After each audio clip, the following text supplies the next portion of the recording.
আমার মোটরে যে পানিটা আছে সেই পানিটা কিন্তু বাইরে ফেলাই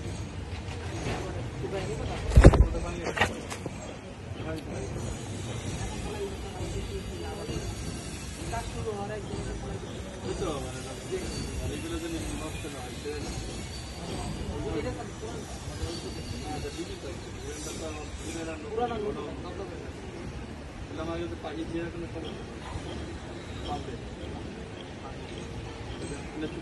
মালামাল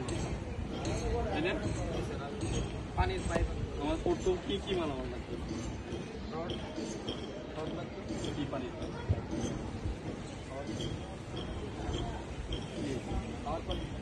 মোটর থেকে স্যার মোটর থেকে যে আমি পানিটা তৈরি করবো আমাদের একটু মাছ কমের জন্য পাইলিং এর জন্য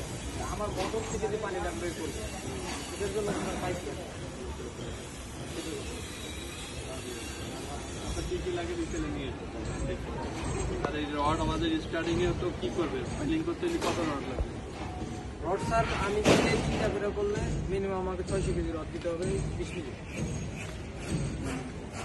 সরি 16 মিনিট